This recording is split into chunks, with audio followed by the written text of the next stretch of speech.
Tractor तो दिखने वाली चीज है, उसको जेब में तो रखा नहीं जा सकता है,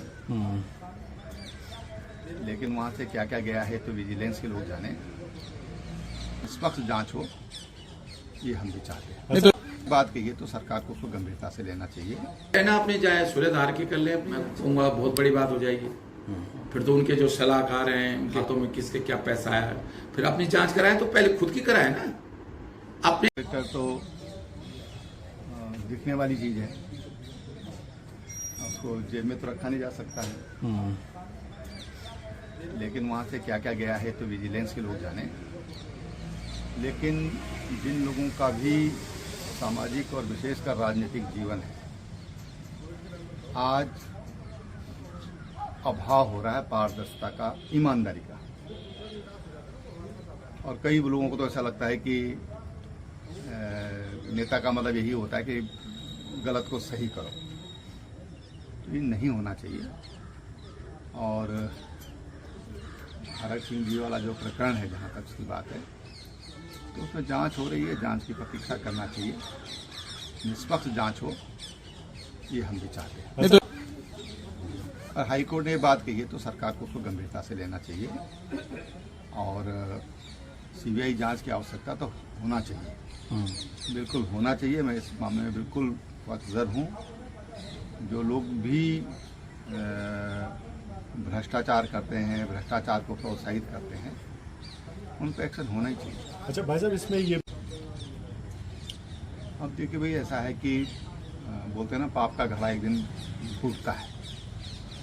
और शिशुपाल की गर्दन पर भी अगर कृष्ण भगवान का चक्र चला था तो 100 पूरा होने पे चला था।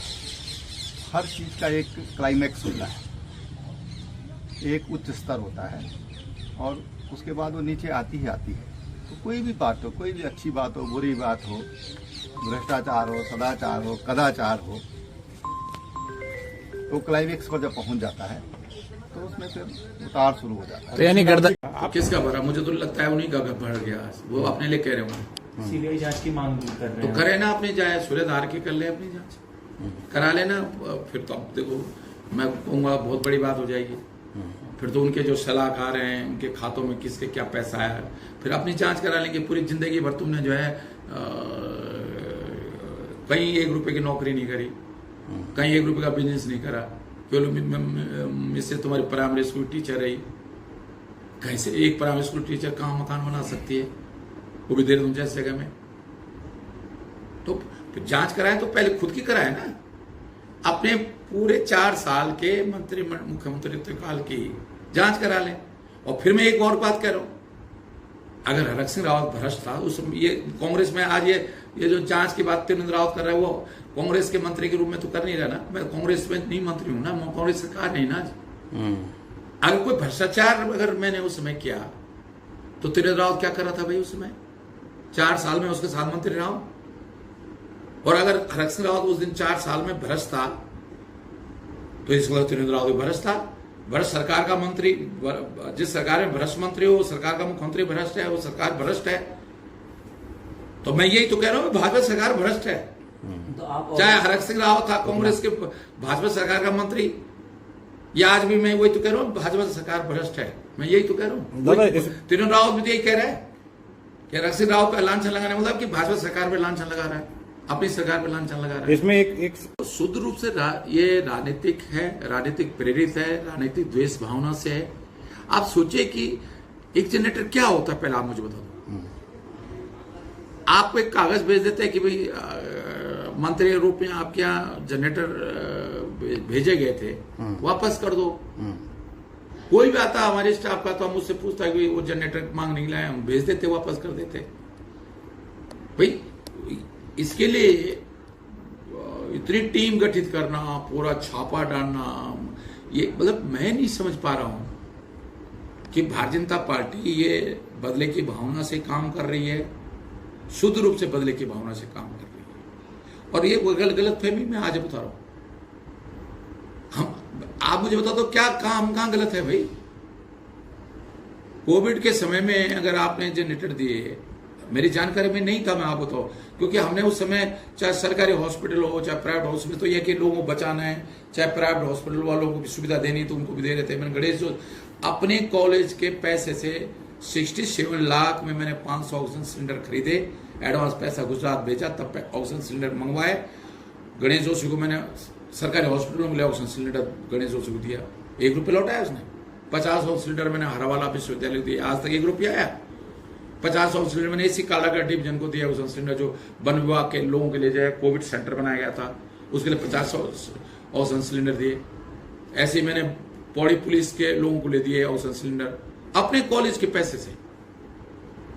ऐसी जब डीएम देहरादून ने कहा कि भाई कोविड सेंटर चलाना है, तो जैसे किसी से हमने कहा भाई हम पे एकदम सुविधाएं नहीं थी उस समय, वहां फीस भी नहीं आ रही थी बच्चों की तरफ से, तो तनख्वाह देने के लिए भी हम, डॉक्टर की तनख्वाह देने के लिए भी हमने 1 करोड़ रुपया बैंक से लोन लिया। तो हमें एकदम हॉस्पिटल चलाने के लिए हम पे नहीं थी उस समय कोविड का सेंटर चलाने के लिए।